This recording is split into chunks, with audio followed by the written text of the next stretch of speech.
Let us journey back to the height of the Roman Empire, a time of unprecedented power and grandeur, a time of emperors, gladiators, and philosophers. At its zenith, the Roman Empire stretched from the British Isles in the north to the deserts of Africa in the south, and from the Iberian Peninsula in the west to the fertile lands of Mesopotamia in the east. This was an empire where diverse cultures, languages, and traditions blended together under the shadow of the Roman eagle. It was a time of opulence and decadence, of innovation and conquest, and of cultural and intellectual flowering that left an indelible mark on the annals of human civilization. Picture the city of Rome in this era, the heart of the empire, pulsating with life and activity. The city's grandeur, reflected in its towering monuments, expansive public spaces, and lavish villas, was a testament to the empire's might and prosperity. Rome was a bustling metropolis, a city of contrasts, where magnificent temples and luxurious palaces stood alongside crowded tenements and bustling marketplaces. The city's streets were alive with the sounds of vendors hawking their goods, children playing, and the constant hum of human activity. At the same time, the city was also a place of quiet reflection, with serene gardens and tranquil public baths offering a respite from the urban bustle. The people of Rome were as diverse as the city itself. There were the patricians, the wealthy aristocrats who held the highest offices and wielded immense political power. They lived in grand villas, adorned with elaborate mosaics and frescoes, surrounded by lush gardens and attended by numerous slaves. Their days were filled with political maneuvering, public duties, and elaborate feasts and entertainments. Beneath the patricians were the plebeians, the common people of Rome. They were the backbone of the city, working as farmers, traders, craftsmen, and laborers. Despite their lower status, the plebeians had their own political institutions and were vital to the functioning of the empire. Life in the Roman Empire was not just about politics and power, but was also rich in cultural and intellectual pursuits. The Romans were great admirers of Greek culture and learning, and many of the empire's greatest thinkers and artists were heavily influenced by Greek ideas. Philosophy, literature, and the arts flourished under the patronage of the emperors and the wealthy elite. The works of poets like Virgil and Horace, and philosophers like Seneca and Marcus Aurelius, continue to be read and admired to this day. Yet, life in the Roman Empire was also marked by struggle and hardship. The empire's vast size and cultural diversity made it a challenge to govern. There were frequent uprisings and rebellions, especially in the more distant provinces. Slavery was widespread, and the lot of the slaves was often harsh and brutal. The gap between the rich and the poor was vast, and social mobility was limited. Despite these challenges, the Roman Empire managed to maintain its cohesion and stability for several centuries, a testament to its administrative efficiency and military might. But life in the Roman Empire was not just about survival and struggle. It was also about enjoyment and celebration. The Romans were known for their love of games and spectacles. The Colosseum, the largest amphitheatre in the empire, was the venue for thrilling gladiatorial contests and wild beast hunts. The Circus Maximus, a massive stadium, hosted thrilling chariot races that attracted tens of thousands of spectators. These spectacles, often sponsored by the emperors and wealthy citizens, were not just forms of entertainment, but also important tools for maintaining social order and promoting Roman values. Religion was another integral part of life in the Roman Empire. The Romans practiced a polytheistic religion, worshipping a pantheon of gods and goddesses. They believed in the divine origin of their city and their empire, and performed elaborate rituals and sacrifices to ensure the favor of the gods. Over time, the Roman religion absorbed elements from the various cultures under its rule, leading to a rich and diverse religious landscape. As we delve deeper into the life and times of the Roman Empire, we will explore the intricate social hierarchy, the political machinations, the intellectual pursuits, and the daily struggles and joys of the people who lived under the shadow of the Roman eagle. We will also examine the factors that led to the empire's decline and fall, and the legacy it left for future generations. As we journey through this fascinating period of history, let us remember that the Roman Empire was not just a political entity, but a vibrant and diverse civilization, a melting pot of cultures and ideas that shaped the course of human history. In this journey back in time, we have already begun to explore the grandeur and complexity of life during the peak of the Roman Empire.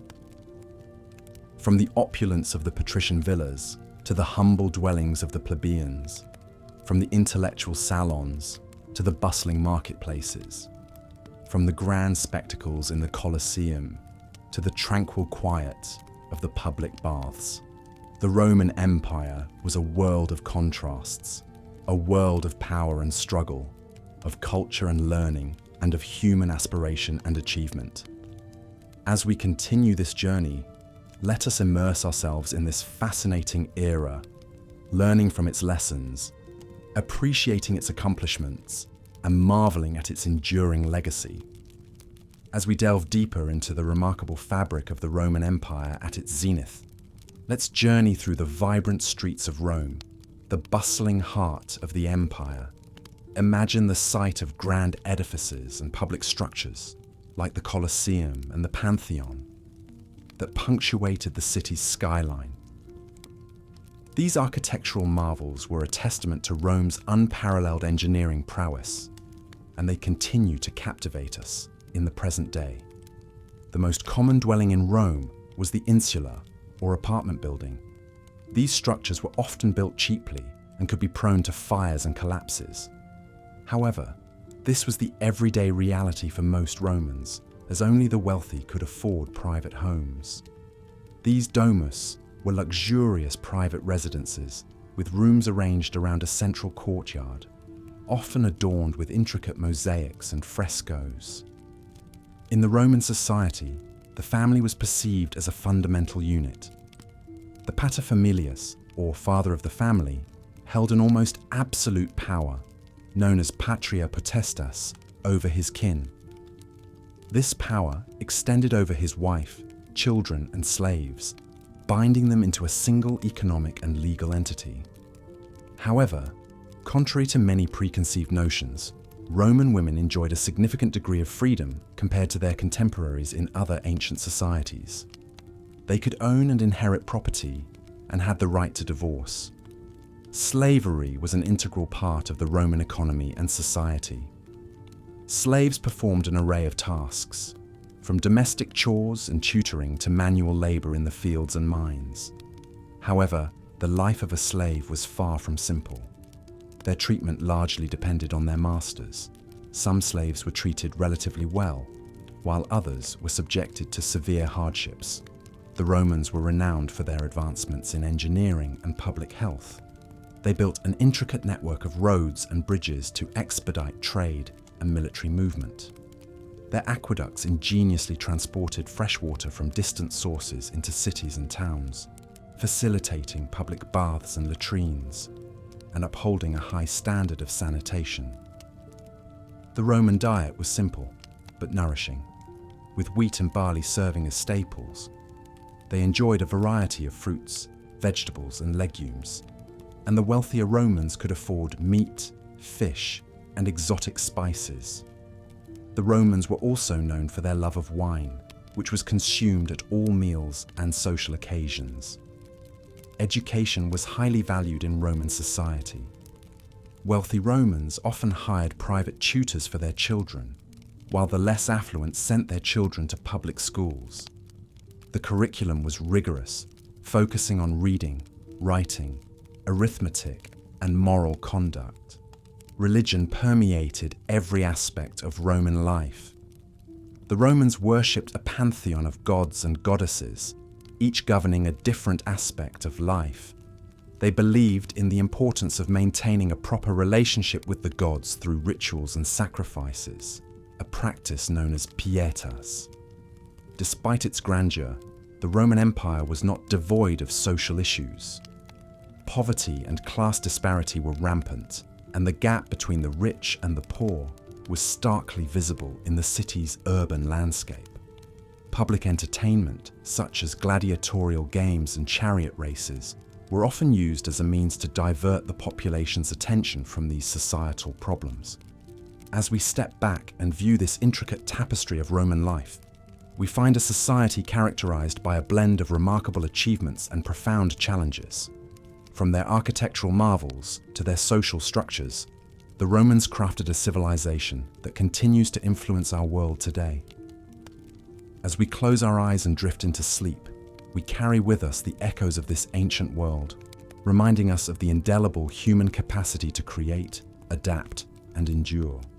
As we delve deeper into the Roman Empire at its zenith, let's explore the remarkable city planning and infrastructure that underpinned its prosperity.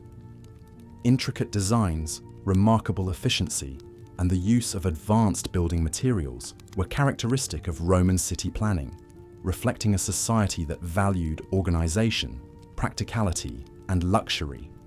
At the heart of every Roman city was the Forum, a public square that served as the central hub for political, economic, and social activities. The Forum was typically surrounded by important government buildings, temples, and markets. It was here that citizens gathered to discuss politics, engage in trade, or simply socialize. Larger cities like Rome had multiple forums, each with its unique identity and purpose. A city's grandeur was often epitomized by its monumental structures. The most famous of these is perhaps the Colosseum in Rome, an engineering marvel that could accommodate up to 50,000 spectators. It was used for public spectacles such as gladiatorial contests, mock sea battles, animal hunts, and executions. But lest we think all Roman cities were adorned with such grandiose structures, it's worth noting that smaller towns and cities had their own amphitheatres, albeit on a more modest scale. A quintessential feature of Roman city planning was the grid system. Roads were laid out in a grid pattern, with the two main roads, the Cardo and Decumanus, intersecting at the centre of the city. This efficient layout facilitated easy navigation and had the added advantage of dividing the city into manageable blocks. The streets were often lined with shops and stalls, creating a lively and bustling atmosphere. But the Romans didn't just excel at city planning. They were also masters of infrastructure. Their aqueducts, for example, were a marvel of engineering, using gravity to transport water from distant sources into the heart of the city. The Romans understood the importance of clean water for the health and well-being of their citizens, and their aqueducts, some of which are still in use today, are a testament to their foresight and ingenuity. Not to be overlooked is the Roman sewer system, the Cloaca Maxima, another engineering feat that greatly improved the sanitation and hygiene of the city. It was a vast underground network that carried away waste and stormwater, maintaining cleanliness and reducing the risk of disease. Roman homes, known as domus, were equally impressive. In cities, these homes were often part of insulae, a kind of multi-story apartment building. The ground floor was typically reserved for shops or businesses, while the upper floors housed the living quarters. Wealthier Romans, however, lived in detached houses with multiple rooms, a central courtyard, and often private baths. The baths were not merely a place for hygiene, but also a social centre. The grand bathhouses, like the baths of Caracalla in Rome, boasted an array of facilities, including hot and cold baths, saunas, gymnasiums, and even libraries. Patrons could enjoy a leisurely soak, exercise, or engage in intellectual discourse, all under one roof. From their city planning and infrastructure to their homes and social centres, the Romans demonstrated a deep understanding of urban living. They recognized the need for organization, cleanliness, leisure, and community, and implemented these principles in their designs. This attention to detail, coupled with their technological prowess, contributed to the high standard of living during the peak of the Roman Empire. As we continue our journey, we will further explore the Roman lifestyle, their food, clothing, and entertainment, all of which played a significant role in shaping the unique culture of this great civilization. But for now, let's take a moment to appreciate the remarkable planning and infrastructure that underpinned the prosperity of the Roman Empire at its zenith. As we continue our journey into the past, we now find ourselves at the heart of the Roman Empire, its bustling capital, Rome. The city stood as a testament to the empire's grandeur, a place where one could witness the full breadth of Roman life and culture. Indeed, Rome was the epitome of what it meant to live during the peak of the Roman Empire. As we wander through the ancient city in our minds, we first come across the famous Roman bathhouses, or thermae.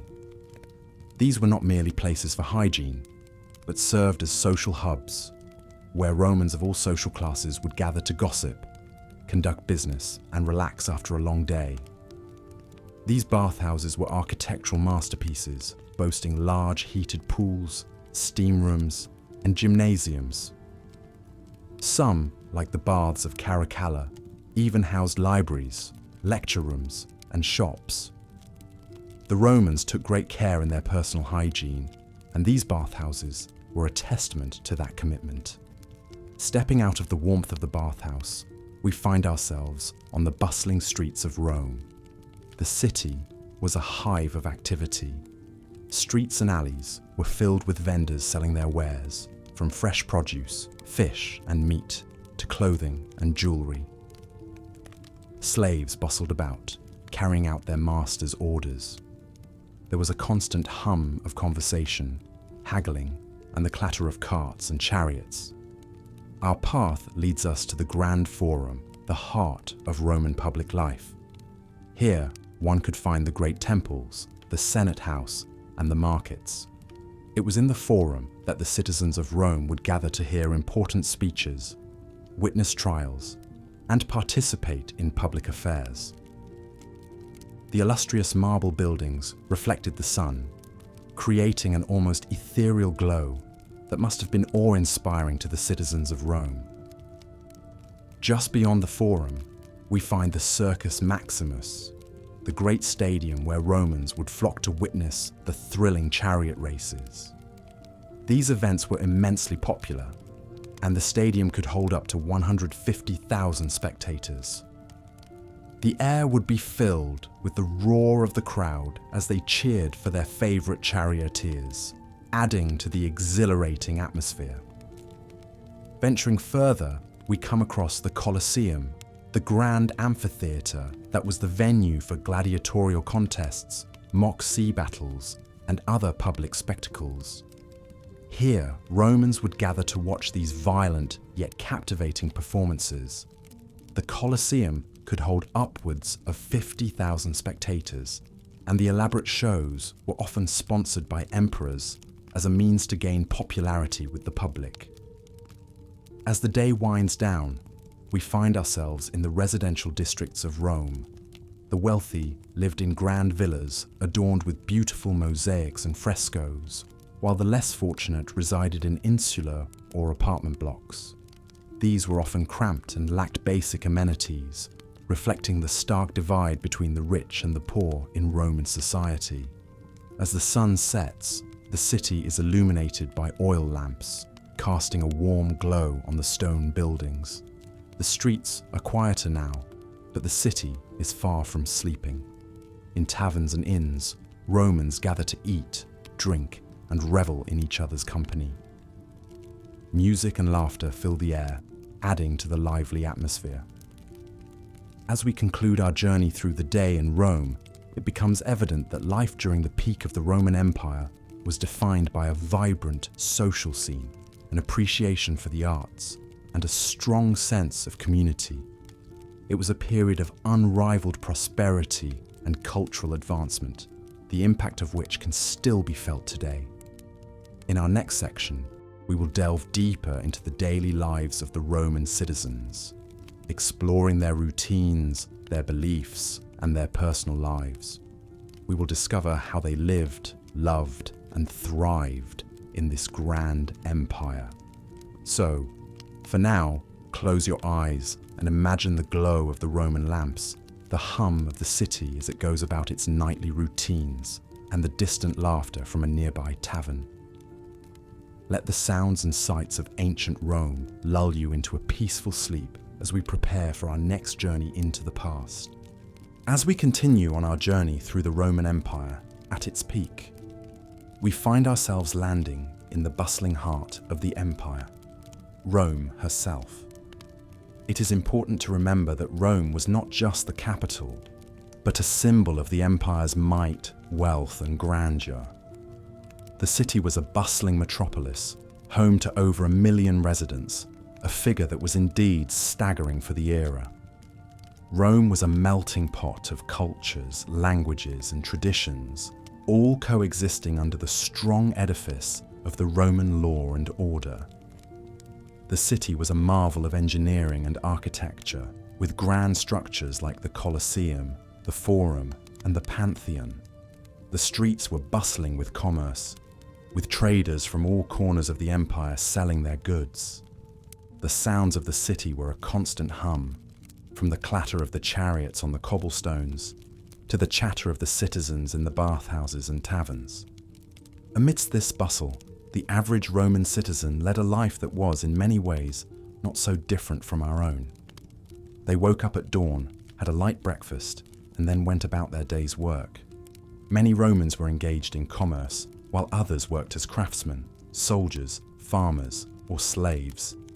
Lunch was a quick meal, often eaten on the go, while dinner was a more elaborate affair, often shared with family and friends.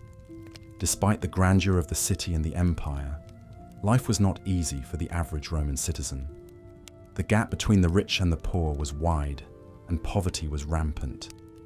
Many Romans lived in cramped, multi-story apartment buildings, known as insulae, which were often unsafe and unsanitary.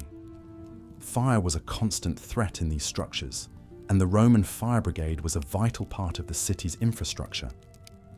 Yet, despite these challenges, Roman society was remarkably resilient and adaptive. The Romans were great innovators, and they developed many technologies that we take for granted today. They had a complex system of aqueducts to bring fresh water into the city, and a network of roads and bridges that connected the far-flung corners of the empire. They had public baths, gymnasiums, and libraries, and they valued education and the arts. In terms of culture, the Romans were great enthusiasts of the theatre, and plays were a popular form of entertainment. Epic poetry, philosophy, and history were also highly valued, and the works of great Roman writers like Virgil, Horace, and Livy have survived to this day. The Romans also loved their sports and games. Chariot races were a popular pastime, and the Circus Maximus, the largest stadium in Rome, could hold up to 250,000 spectators. Gladiatorial games were also a major attraction. Although they were a brutal and bloody spectacle, religion played a central role in Roman life. The Romans were polytheistic, worshipping a pantheon of gods and goddesses. Temples dedicated to these deities dotted the city, and religious festivals and ceremonies were a regular part of Roman life. The emperor himself was considered a divine figure, and his cult was an important part of the state religion. As we wrap up this section of our journey through the Roman Empire, it's important to remember that Rome was not just a city, but a symbol. It was the heart of an empire that spanned 3 continents, a testament to the ingenuity, ambition, and resilience of the Roman people. Life in Rome was a microcosm of life in the empire at large, filled with all the complexities, contradictions, and challenges that come with being a part of one of history's greatest civilizations. As we move forward, we will delve deeper into the intricacies of Roman society, exploring the lives of its people, its institutions, and its culture in greater detail. As the sun sets on another day during the peak of the Roman Empire, we find ourselves exploring the cultural and social aspects of life during this period. The Romans, much like us, sought entertainment and leisure activities to fill their free time. Many of these pursuits are still familiar to us today, with theatres, bathhouses and stadiums playing a significant role in Roman society. An integral part of Roman culture was the theatre, a forum for both entertainment and social interaction. Performances were diverse, ranging from tragedies and comedies to pantomimes and mimes. Roman theatres were grand constructions, with seating for thousands of spectators. They were often located in the heart of the city, adding a vibrant pulse to the urban landscape. These performances served not just as a means of amusement, but also as a platform for social commentary, often reflecting the political and social issues of the time. Alongside the theatre, the Romans also found amusement in the gladiatorial games. These were brutal affairs, with gladiators often fighting to the death. Despite their violent nature, the games were extremely popular, drawing crowds of spectators from all social classes. The spectacle was a powerful demonstration of Roman power and the might of the Roman military. The games were also a way for the emperors to gain favour with the masses, often sponsoring lavish spectacles at their own expense.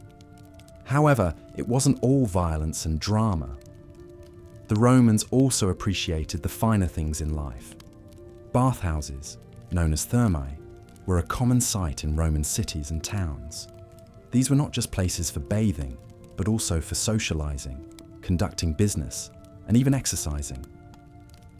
The larger bathhouses were architectural marvels, boasting heated floors, steam rooms, and ornate mosaics. It was a daily ritual for many Romans to visit the bathhouse, a testament to the importance of cleanliness and hygiene in Roman society.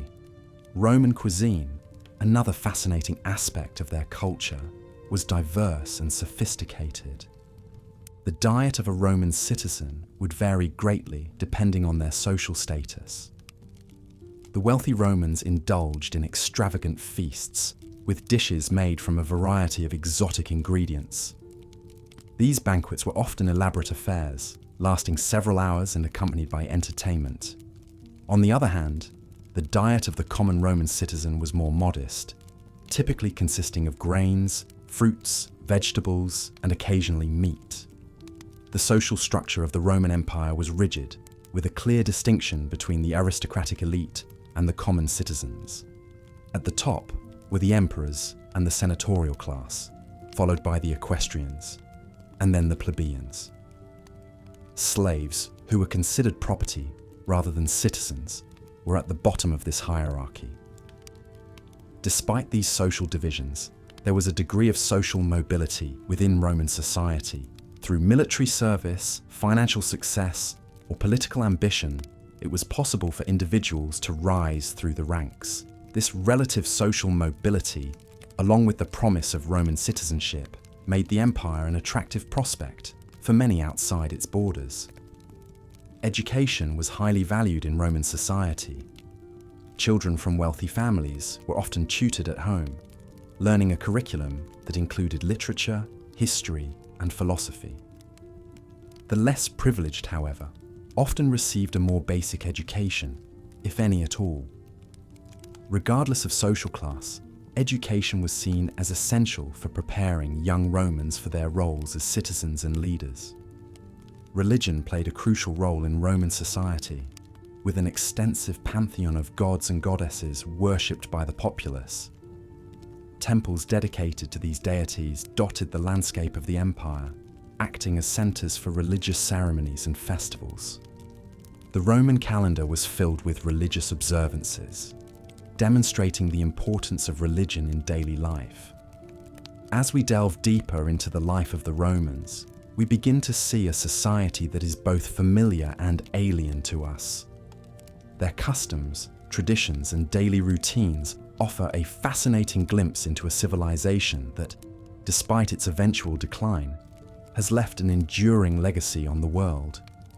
As the night draws in, let's take a moment to appreciate the complexity and richness of Roman life during the peak of the empire. Tomorrow, we will continue our journey, exploring the political and military aspects of Rome at its zenith. For now, however, let's close our eyes and dream of the grandeur that was Rome.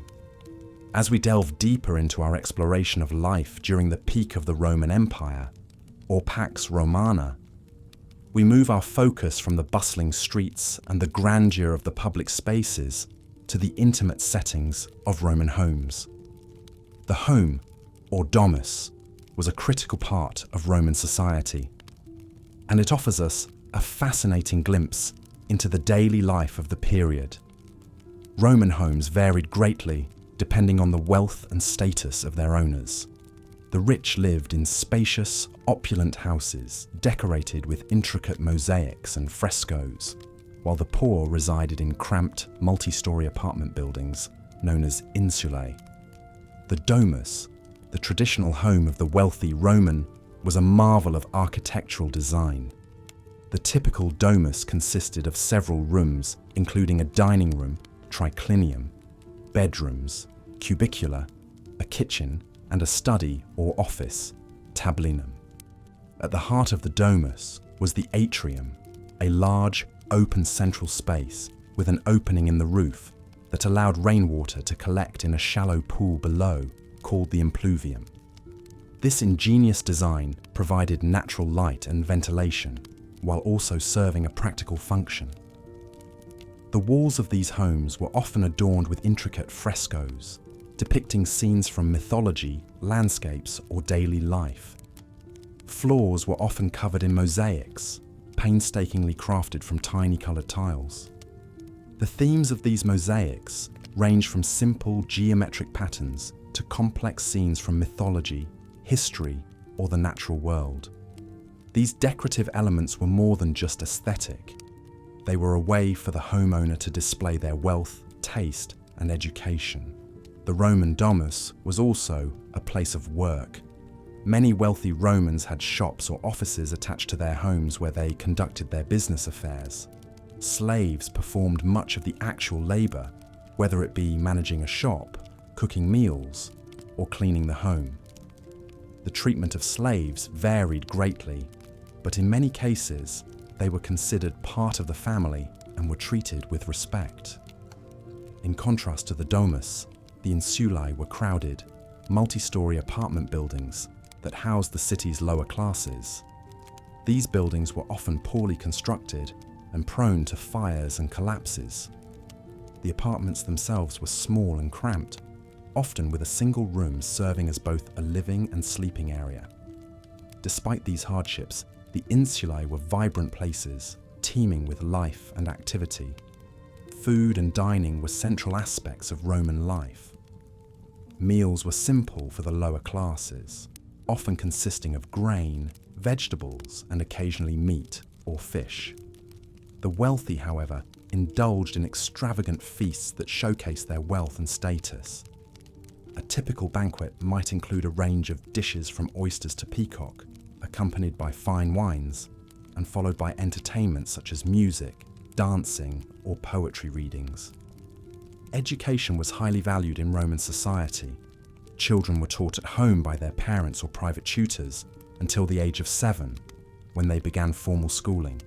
Boys and girls were educated separately, with boys learning reading, writing, arithmetic, and rhetoric, while girls were taught spinning, weaving, and other domestic skills. Religion permeated every aspect of Roman life, from the public rituals performed in the temples and at the public games, to the private ceremonies conducted in the home. Each home had a small shrine, or lararium, where the household gods were worshipped. These gods, or lares, were believed to protect the home and its inhabitants. In our next section, we will explore the fascinating world of Roman entertainment, where gladiatorial contests and chariot races captured the imagination of the populace and provided a welcome distraction from the challenges of daily life.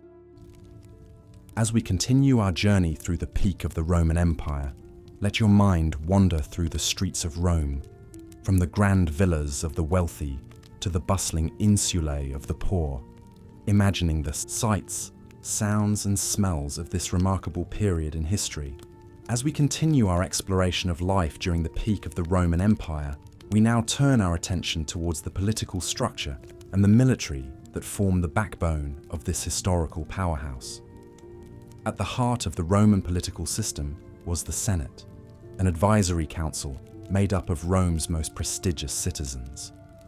The Senate held enormous sway over the Roman state and was composed of lifelong members, usually former magistrates. The Senate was not only a political body, but also a social institution, a sort of gentleman's club where the elite could discuss matters of state and society. The Senate's primary role was to advise the magistrates and the people, but its decisions, known as senatus consulta, held significant weight. The Roman Empire was a period of autocracy, with the emperor holding supreme power.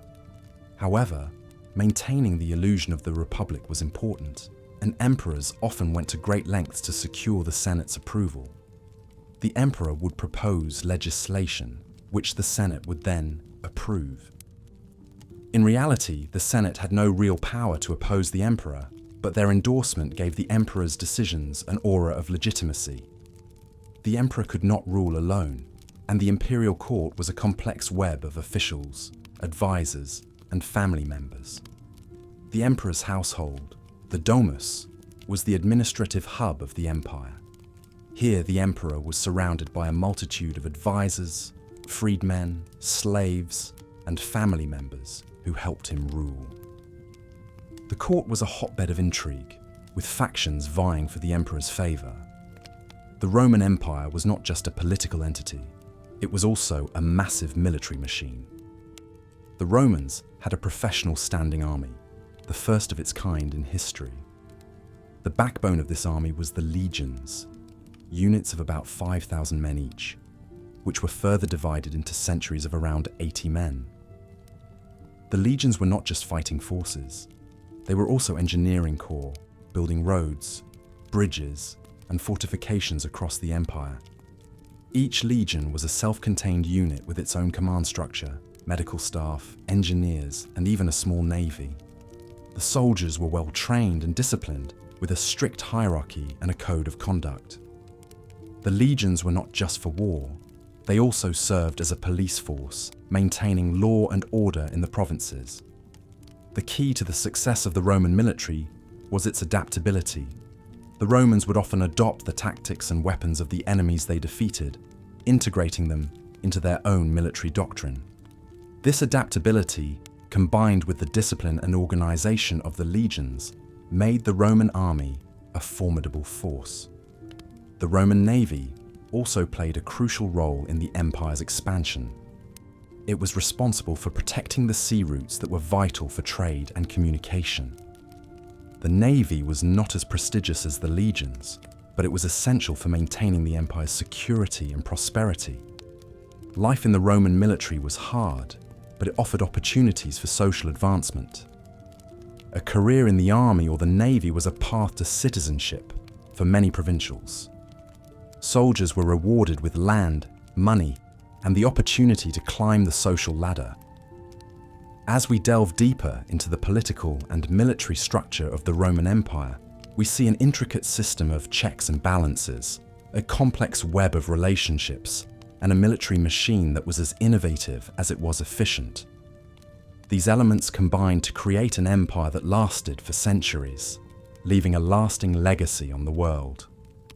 As we transition from the political and military aspects of Roman life, our next section will focus on the cultural and social facets of the Roman Empire, examining the daily lives of its citizens from diverse socio-economic backgrounds. Rest assured, there is still much to discover about this remarkable period in human history. As we delve deeper into the heart of the Roman Empire at its peak, it becomes increasingly clear that the Romans lived in a world that was both similar and alien to our own. Let's take a closer look at the day-to-day life of an average Roman citizen living during the height of the empire, around the 2nd century AD. Romans awoke with the sunrise, often to the sounds of the bustling city streets.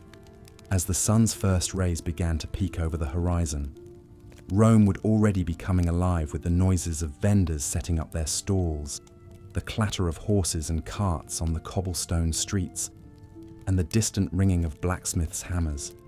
Most Romans lived in small apartments or houses, often sharing their space with extended family or lodgers. These dwellings were typically made of brick and concrete, with a flat roof that could be used for additional living space, or even a small garden. Breakfast in Rome was a simple affair. Most Romans would begin their day with a meal of bread, cheese, and perhaps some olives or dried fruit. This would be washed down with a cup of posca, a sour wine diluted with water, which was a common drink throughout the empire. After breakfast, the men of the house would usually head off to work or to the forum, while the women would remain at home to oversee the household chores.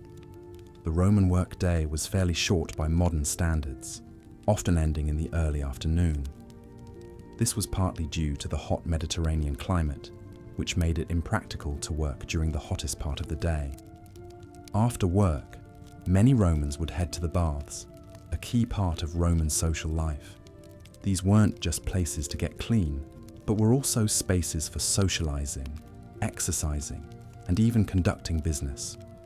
Roman baths were grand, elaborate buildings, often featuring a series of heated rooms and pools. Visitors would typically start in the tepidarium, a warm room that helped to open the pores, before moving to the hotter coldarium. After sweating in the heat, they would plunge into the cold waters of the frigidarium. Many baths also had gymnasiums, libraries, and even barbershops. The Romans took their bathing very seriously, viewing it as both a social duty and a mark of civilization. After their visit to the baths, Romans would return home for cena, the main meal of the day. This was a leisurely affair, often lasting several hours and featuring a range of dishes. A typical Roman cena might include a starter of eggs or a salad, followed by a main course of meat or fish, and finishing with a dessert of fruit or honeyed cakes. Wine was a common accompaniment to the meal, usually served watered down. Evening in Rome was a time for relaxation and entertainment. Many Romans would attend the theatre or watch gladiatorial games at the Colosseum. Others might visit a tavern for a drink and some gambling, or enjoy a leisurely stroll around the city. As darkness fell, the streets of Rome would be lit by oil lamps, casting a warm, flickering glow over the city. Despite the many similarities to our own lives, it's important to remember that life in the Roman Empire was also marked by vast inequalities. Slavery was a fundamental part of Roman society, and the lives of slaves were often harsh and brutal. At the other end of the scale, the Roman elite lived lives of unimaginable luxury, feasting on exotic dishes and wearing garments of the finest silk. As we close this section of our journey through the Roman Empire, we are reminded of the extraordinary complexity and diversity of this ancient civilization. Rome was a city of contrasts, where grandeur and squalor existed side by side.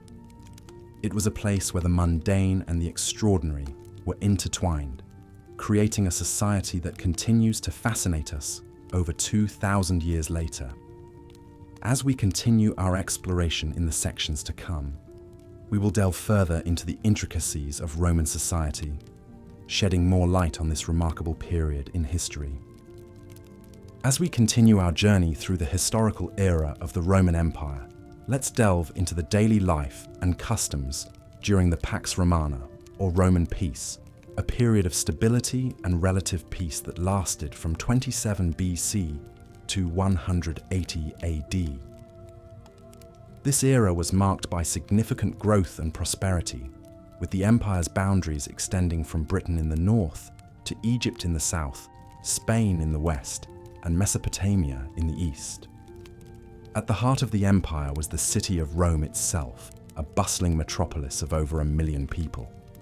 Its citizens were a diverse mix of not just Romans, but also Greeks, Jews, Gauls, Germans, Britons, Thracians, Egyptians, and many others from the far corners of the empire. Rome was the hub of trade, politics, and culture, with magnificent public buildings and luxurious private homes showcasing the wealth and power of the empire. Roman society was strictly hierarchical. At the top of the social pyramid were the senators, members of the oldest and wealthiest families of Rome, who held most of the political power. Below them were the equestrians, wealthy businessmen and professionals. The bulk of the population were the plebeians, free citizens who could vote but held little political power. At the bottom were the slaves, who had no rights and were considered property. Life in Rome was a blend of work, leisure, and public participation. Most Romans worked 6 days a week, with businesses and shops opening early in the morning and closing in the afternoon. Many Romans were traders, artisans, or farmers, though some held jobs as teachers, doctors, or civil servants. Slaves performed much of the manual labor, from construction work and rowing ships to household chores. Despite the long hours of work, Romans also knew how to enjoy life. Public baths were a popular place for socializing after a day's work, where Romans could relax, play games, and discuss politics. The Romans loved their games, from board games like tabula, similar to backgammon, to physical activities like wrestling and horse racing. The most popular spectator sport was the gladiatorial games, where trained fighters battled each other, or wild animals, in front of large, cheering crowds. Food was another important aspect of Roman life. Most Romans ate 3 meals a day: a light breakfast, a main meal at midday, and a light dinner in the evening. The diet of the common Roman consisted mostly of cereals, bread, cheese, fruits, vegetables, and occasionally meat. The wealthy, on the other hand, indulged in extravagant feasts with exotic dishes, fine wines, and elaborate desserts. Education was highly valued in Roman society. Wealthy families often employed tutors to educate their children at home, while poorer families sent their children to school. Boys and girls both received basic education, but higher education was reserved mostly for boys. Subjects taught included reading, writing, arithmetic, music, and rhetoric, with the latter being particularly important for those aspiring to a political career. Religion was a central aspect of Roman life, with every home having a small shrine to the household gods. The Romans honored a wide pantheon of gods and goddesses, each presiding over different aspects of life. Temples were common sights in Rome, and religious festivals, sacrifices, and processions were frequent occurrences. The Romans also believed in divination and consulted soothsayers for guidance on important decisions. As we immerse ourselves in the tapestry of daily life during the Pax Romana, we can better appreciate the complex society and culture that the Romans built. Join us in our next segment as we further explore the political and military systems of the Roman Empire and the extraordinary engineering feats that still inspire awe today. As you drift into sleep, imagine the bustling streets of Rome, the cheering crowds in the Colosseum, and the quiet whisper of prayers in the temples, and let the echoes of this ancient civilization lull you into peaceful dreams. As we delve deeper into the grandeur of the Roman Empire, we now shift our gaze towards the societal structure that formed the backbone of this great civilization. The structure of Roman society was very hierarchical, and it was broadly divided into the categories of patricians, who were the aristocratic families, the plebeians, the common people, and the slaves. The patricians were the elite of Roman society. They were the wealthy landowners and the political leaders. They lived in large, luxurious houses, often on hills overlooking the city, and they enjoyed a life of leisure and luxury. They would spend their days in the forum, discussing politics, attending religious festivals, or watching gladiatorial games. The patricians were also the ones who held high offices in the government, including the position of consul, the highest elected office in the Roman Republic. In stark contrast to the patricians, the plebeians were the common people of Rome. They were the farmers, the tradesmen, the soldiers, and the laborers. Though they made up the majority of the population, they had little political power and were often at the mercy of the patricians. However, over time, the plebeians were able to win certain rights and privileges, including the right to elect tribunes who could veto the actions of the consuls. Despite these gains, the life of a plebeian was often hard, with long hours of work and little time for leisure. However, it is important to note that the line between plebeians and patricians was not always clear-cut. Many plebeians were able to gain wealth and status through their efforts in trade or military service. These new men, as they were called, often tried to emulate the lifestyle of the patricians, building large houses and sponsoring public games and festivals. Slavery was a significant part of Roman society and the economy. Slaves were used for a variety of tasks, from agricultural labor to household chores. They could be bought and sold at markets, and they were often treated harshly by their masters. However, it was possible for a slave to earn their freedom, and freed slaves could become citizens, albeit with limited rights. The Romans had a unique way of looking at wealth and status. Unlike many societies, they did not necessarily equate wealth with virtue. Instead, they valued a concept they called dignitas, which can be loosely translated as dignity or prestige. This was a measure of a person's influence, reputation, and standing in society. A person could increase their dignitas by serving in the military, holding public office, or sponsoring public works. In terms of entertainment, the Romans had a love for spectacle and drama. The Colosseum, with its gladiatorial games, was the epitome of this. These games, often sponsored by wealthy patricians, would draw crowds of tens of thousands. Gladiators, who were often slaves or criminals, would fight to the death for the entertainment of the crowd. The Romans also loved theatre, and plays were often performed at festivals and religious ceremonies. Religion played a crucial role in Roman society, and it was deeply ingrained in every aspect of life. The Romans worshipped a pantheon of gods and goddesses, each with their own domain and responsibilities. Religious festivals were a common occurrence, and they often involved sacrifices, prayers, and processions. The Romans believed that by honoring the gods in these ways, they could ensure their favor and protection. Education was highly valued in Roman society, and it was seen as key to advancing one's status.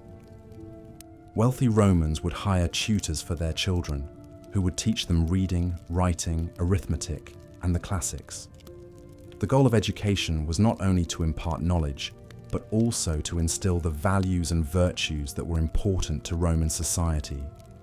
In conclusion, life during the peak of the Roman Empire was characterized by a sharp division between the classes, a love for spectacle and drama, a deep respect for the gods, and a strong emphasis on education. Despite the hardships faced by many, it was a society marked by a rich culture and a deep sense of dignity and honor. It's easy to see how this complex and vibrant society was able to dominate the ancient world for so many centuries. In the previous sections, we have discussed the rise of the Roman Empire, its political structure, and the daily life of its citizens. In this part, we will delve into the social structure and the dynamics of Roman society during its peak. The Roman Empire, like any other ancient civilization, was marked by a rigid social hierarchy.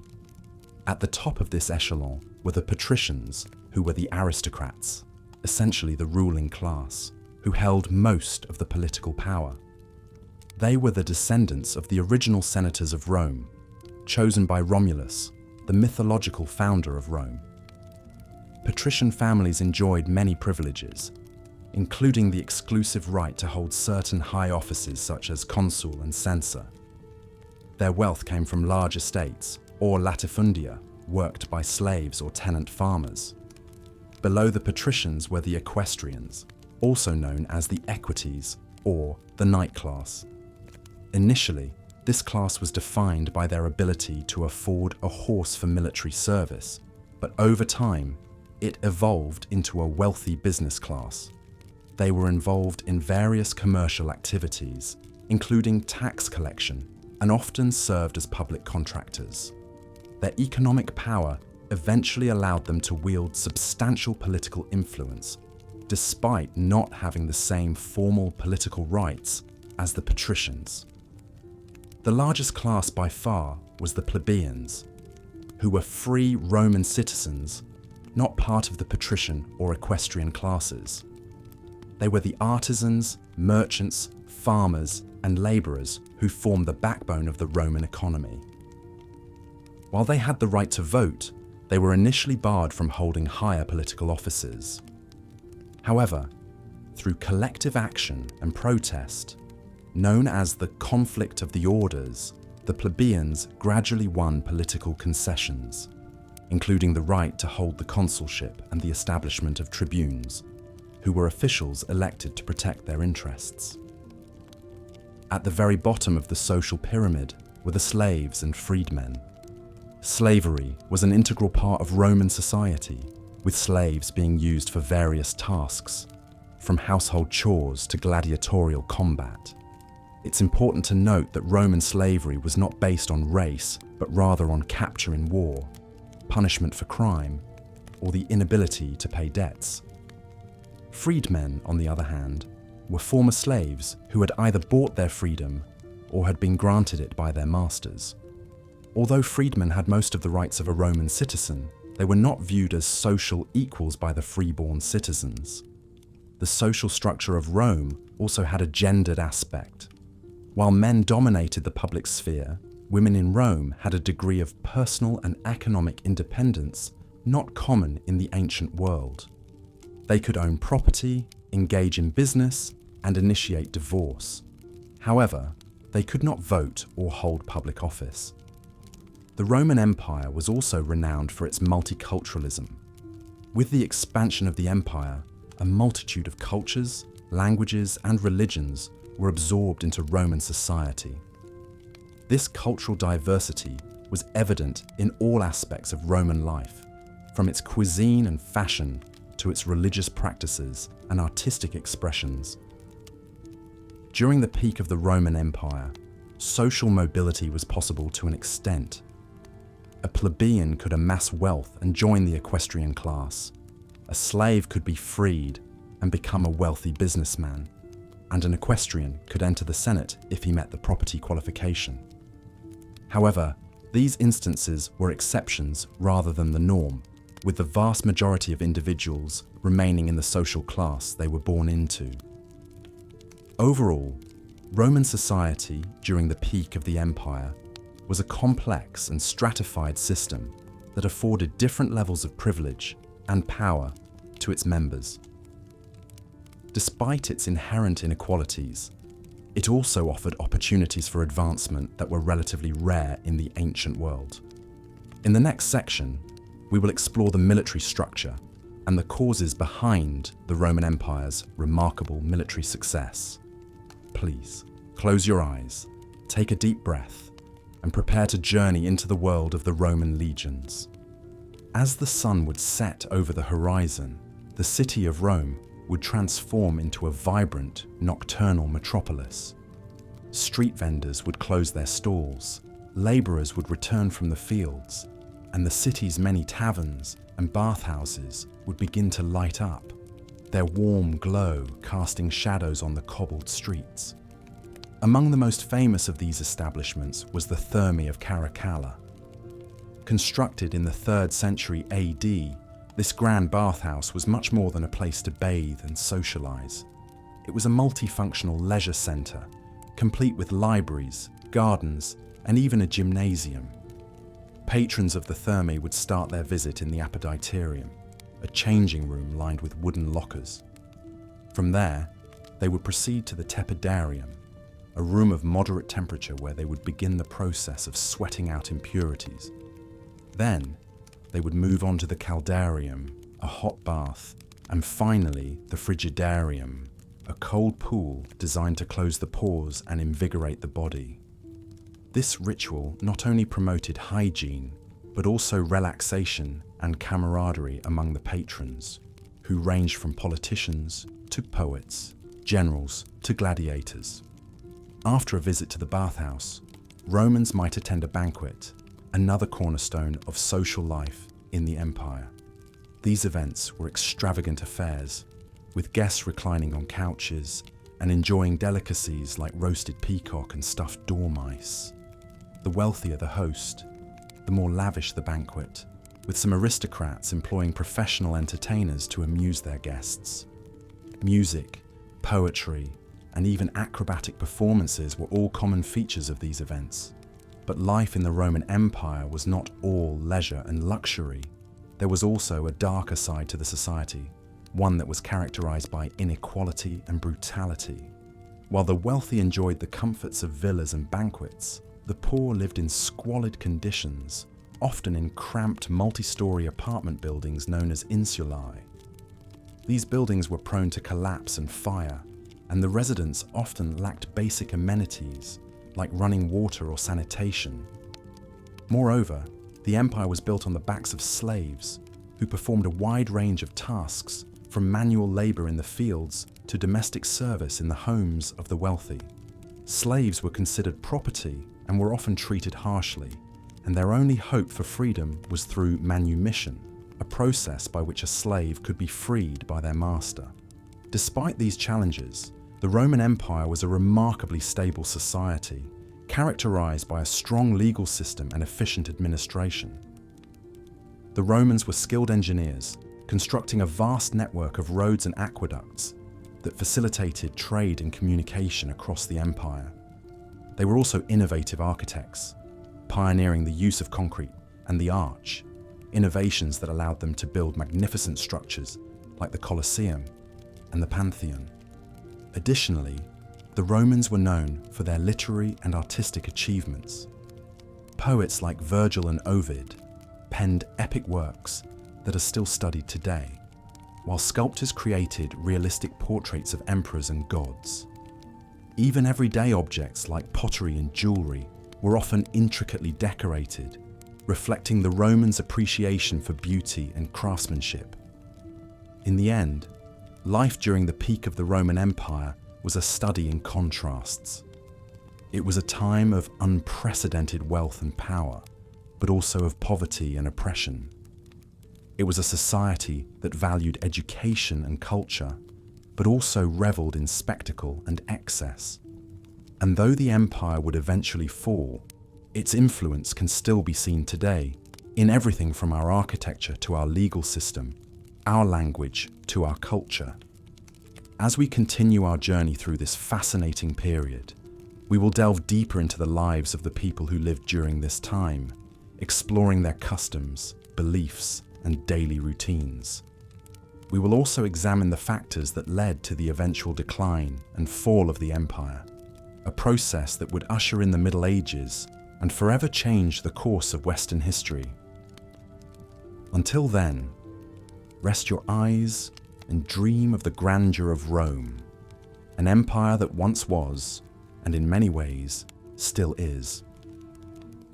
As we delve deeper into the heart of the Roman Empire at its peak, it's essential to explore the intricacies of daily life, particularly in the bustling metropolis of Rome itself. To truly immerse ourselves, let's imagine a day in the life of an average Roman citizen. The Roman day, known as dies, began at sunrise around 6 a.m. and ended at sunset. Their day was divided into 12 hours, or hore, but since the length of daylight varied with the seasons, the length of these hours was not fixed, making their concept of time fluid and somewhat different from ours. The daily life of a Roman citizen was dictated by their social status. The elite patricians began their day with a light meal, the ientaculum, typically consisting of bread, cheese, and sometimes olives or dried fruits. This was followed by the morning salutatio, where clients or clientes paid their respects to their patronus or patron. This was a key aspect of the patron-client relationship, a fundamental social dynamic of Roman society. Clients, often lower-class citizens, provided services and support to their patron in exchange for protection and aid. If our imagined Roman citizen was a plebeian or commoner, their day would look quite different. After a similarly light meal, they would head to work. Many worked as farmers, labourers, or tradesmen, while others served in the homes of wealthier Romans. The bustling Roman markets, or Masella, were filled with stalls selling a variety of goods, from fruits and vegetables, to fish and meat, to fabrics and jewellery. The markets were a hub of activity, filled with the sounds of haggling vendors, the scent of fresh produce, and the sight of Romans from all walks of life crossing paths. Around midday, the Romans took a short break for their lunch, or prandium. This was a quick, often cold meal, as the Mediterranean climate could be quite hot during the day. After prandium, work resumed until late afternoon. For the wealthy, this could include involvement in politics, managing their estates or businesses, or for the intellectual elite, studying philosophy or literature. The less privileged continued their labour, whether it was tilling the fields, crafting goods, or serving in a patrician household. In the late afternoon, around 3 p.m. by our modern reckoning, Romans would visit the public baths, or thermae.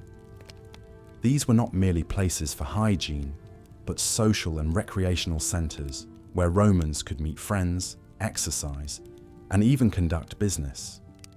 The baths were an architectural marvel of the Roman Empire, with facilities including hot and cold pools, steam rooms, and gymnasiums. Our Roman citizen, regardless of their social standing, would have spent a considerable amount of time here, as it was an integral part of their daily routine. As evening approached, the main meal of the day, the cena, was served. For the wealthy, this was often a lavish affair, with multiple courses and a variety of delicacies, from oysters to peacock tongues. For the common Roman, cena was simpler, usually consisting of a grain-based dish, vegetables, and occasionally meat or fish. Following cena was the commissatio, a drinking party that marked the end of the day. The wealthy often hosted these parties in their luxurious homes, while the less affluent might gather at a local tavern or popina. As the wine flowed, Romans would engage in lively conversation, play games, and enjoy entertainment such as music or performances. As we imagine the life and routine of our Roman citizen, it's important to remember that while the Roman Empire was a society of great wealth and advancement, it was also a society of stark contrasts. The extravagance of the wealthy was balanced by the hardship of the poor. The grandeur of the public buildings contrasted with the simplicity of the common homes. Yet regardless of status, all Romans shared in the rhythm of the dies, the vibrant culture, and the collective identity of being part of one of the most influential civilizations in history. This exploration of a day in the life of a Roman citizen offers us a glimpse into the complexities and nuances of daily life during the peak of the Roman Empire. As we continue our journey, we'll delve deeper into the societal structures, cultural practices, and historical events that shaped this remarkable civilization. As we delve deeper into the rich tapestry of the Roman Empire at its peak, we find ourselves wandering through the bustling streets of Rome, a city thriving with unparalleled cultural and economic prosperity. Outsiders were drawn towards Rome's magnificence, its architectural grandeur, and the promise of a life full of opportunities and adventures. The city, during this period, was not merely a geographic location, but a potent symbol of power, civilization, and grandeur. Imagine being a Roman citizen in the first 2 centuries AD. As dawn breaks, you would be awakened by the distant hum of the city coming to life. The smell of fresh bread wafts from the bakeries. The clatter of metal from blacksmith shops reverberates through the narrow alleyways, and the clamour of traders and merchants fills the air with an infectious energy. As you step out onto the cobblestone streets, you'd see a variety of people going about their daily routines. The majority of the Roman population comprised of artisans, labourers, and small-time merchants. They were the backbone of the Roman economy, contributing significantly to its prosperity. The middle class, or the equestrians, were successful business owners and government officials. And then there were the patricians, the upper class of the society, who were large landowners and held high-ranking political positions. Education was highly valued in Roman society. Wealthy families employed a private tutor or sent their children to a ludus, where they were taught grammar, rhetoric, philosophy, and physical education. The less privileged, however, had limited access to education, their knowledge often restricted to what they learned from their parents or through apprenticeships. Despite the social disparities, Roman society was bound by a shared love for entertainment and leisure. Public bathhouses, or thermae, were popular social spaces where Romans of all classes could relax, exercise, and engage in intellectual discourse. Similarly, the amphitheatres, the most famous being the Colosseum, were venues for a variety of public spectacles, from gladiatorial contests to dramatic performances. The Roman diet was simple yet nourishing, with staples like wheat, olive oil, and wine. Wealthy Romans had the luxury of indulging in elaborate feasts with a variety of meats, seafood, fruits, and desserts. The less fortunate survived on a more austere diet of porridge, bread, and sometimes a small portion of meat or fish. The Roman Empire was renowned for its advanced legal system, which laid the foundation for many modern legal principles. The law governed all aspects of Roman life, from property rights to criminal proceedings. It was administered by a complex hierarchy of officials and courts, with the emperor at the top, acting as the supreme judge. In terms of religion, the Romans worshipped a pantheon of gods and goddesses, each governing an aspect of life. They believed that maintaining a good relationship with the gods would ensure peace and prosperity. This belief was manifested through various rituals, sacrifices, and public festivals. As we step back from this vivid snapshot of a day in the life of a Roman citizen, we appreciate the empire's rich cultural diversity, advanced societal structure, and the pulsating energy that coursed through its core. The Roman Empire, at its zenith, was not simply an epoch of power and territorial expansion, but a crucible of human experiences and societal advancements, the echoes of which can still be heard in our modern world. In the next section, we will explore the political intricacies that governed this magnificent empire. But for now, let your thoughts wander through the grand streets of Rome as you drift into a peaceful slumber. As we continue our journey into the heart of the Roman Empire at its zenith, we delve into the intricacies of Roman politics and the sheer dominance of the Roman military. The Roman Empire, in its grandeur and glory, was a complex structure of governance that was a blend of autocracy and democracy. The emperor held absolute power, but a semblance of a republic was maintained, with the Senate continuing to hold legislative and advisory roles. The Roman political system was a unique blend of monarchy, oligarchy, and democracy, a combination that was unheard of during that time. Although the emperor was the supreme ruler, the Senate, comprising of aristocrats, played a significant role in the governance of the empire. The Senate was a vestige of the Roman Republic and held considerable influence, providing a check to the absolute rule of the emperor. Senators were appointed by the emperor and they held their position for life, unless they were expelled for misconduct. The Senate's main responsibilities were to enact laws, control finances, and administer justice. While the political structure of the Roman Empire was intricate, the military might of Rome was straightforward. It was the most formidable army of its time. The Roman military was a well-organized, disciplined, and efficient fighting force.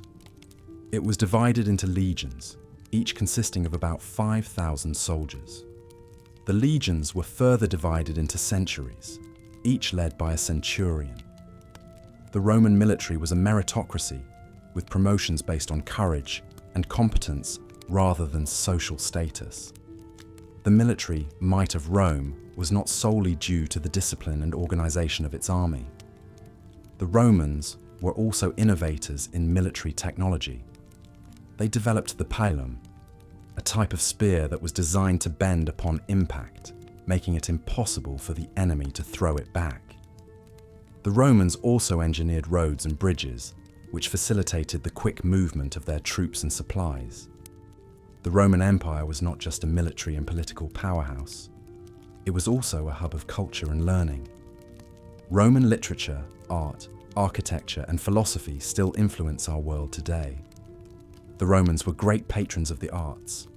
Emperors often commissioned grand architectural projects, such as the Colosseum, the Pantheon, and the Baths of Caracalla, to demonstrate their wealth and power. Roman literature was rich and varied, with works ranging from epic poems to philosophical treatises. The works of Virgil, Ovid, Horace, and Seneca are still studied and admired today. Roman philosophy, particularly Stoicism, had a significant influence on the empire. The Stoics believed in the importance of virtue and the pursuit of wisdom. They taught that one should strive to maintain tranquility and peace of mind, regardless of the external circumstances. The culmination of Roman culture, politics, and military might was evident in their legal system. Roman law was a sophisticated system of statutes, legal principles, and court decisions. It was based on the principle of justice and the rule of law. The Romans created a legal system that was designed to be fair and just, and it served as the foundation for many modern legal systems. As we reflect on the grandeur of the Roman Empire, we must also acknowledge its shortcomings. There was a significant gap between the rich and the poor, with a small elite enjoying immense wealth, while the majority of the population lived in poverty. Slavery was common, with slaves making up a significant portion of the population. Despite these flaws, the Roman Empire remains one of the most influential civilizations in human history. As you drift closer to sleep, imagine the bustling streets of Rome, with its grand architecture, busy markets, and lively forums. Imagine the senators debating in the Senate House, the soldiers training in the military camps, and the philosophers discussing the nature of life in the public squares. The Roman Empire, in all its complexity and grandeur, truly was a marvel of human civilization.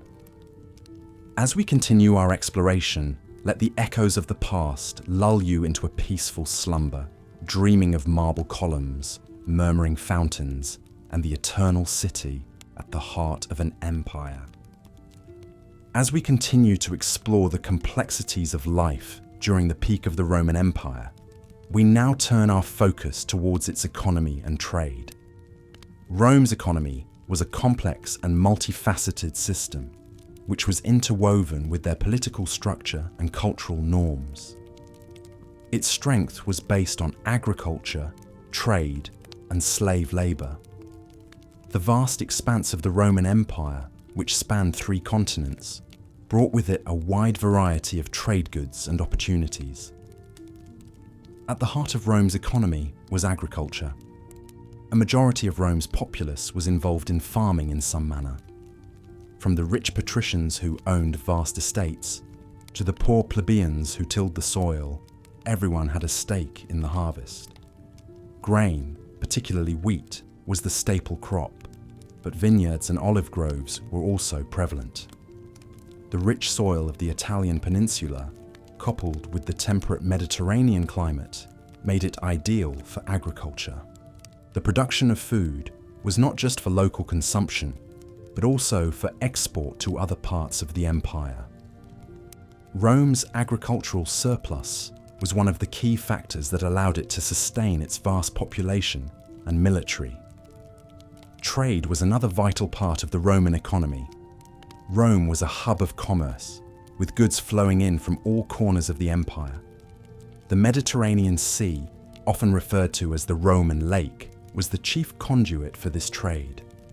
Ships laden with grain from Egypt, spices from the east, and tin from Britain would dock at the bustling ports of Rome. The city's markets were filled with a plethora of goods from all over the known world, a testament to the empire's reach and power. Local craftsmen also contributed to the trade, producing goods such as pottery, textiles, and metalwork, which were exported across the empire. One cannot discuss the Roman economy without mentioning slave labor. Slavery was a deeply ingrained part of Roman society, and it underpinned much of the economy. Slaves worked in all sectors, from agriculture to crafts, and even in the homes of the wealthy. They were bought and sold in markets, and their labor contributed significantly to Rome's wealth and prosperity. While the treatment of slaves varied, their lives were often harsh and filled with hardships. Despite the prosperity and abundance, the Roman economy also had its share of problems. Inflation was a recurring issue, brought on by the empire's constant military campaigns and the resultant debasement of the currency. The gap between the rich and the poor was stark, with the bulk of the wealth concentrated in the hands of a small elite. This socio-economic divide would eventually contribute to the empire's decline. However, during its peak, the Roman Empire was a testament to the power of economic organization and trade. Its ability to harness the resources of a vast territory and channel them into a single, unified economy was a remarkable feat. The impact of Rome's economic system can still be felt today in the foundations of modern economies and trade practices.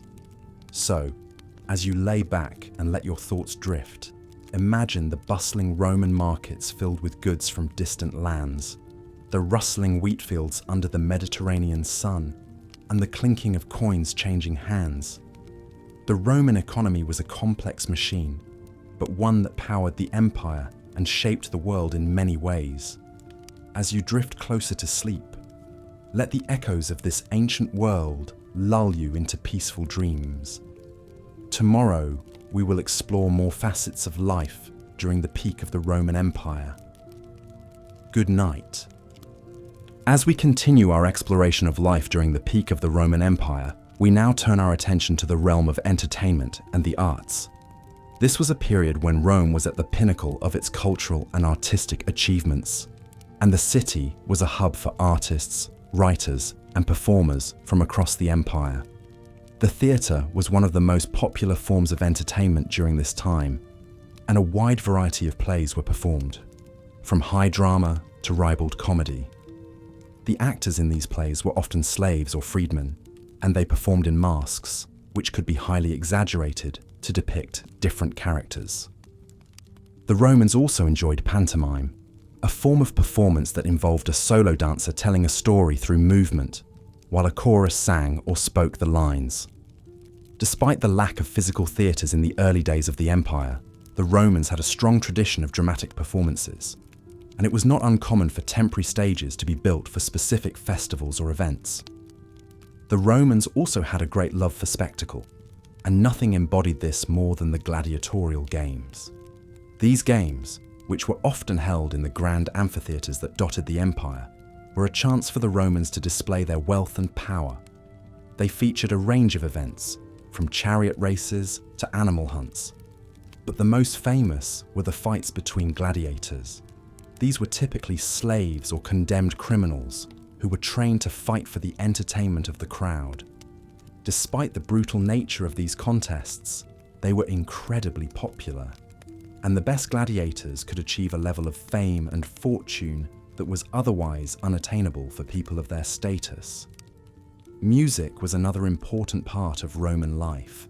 and it was used in a variety of contexts, from religious ceremonies to public parades.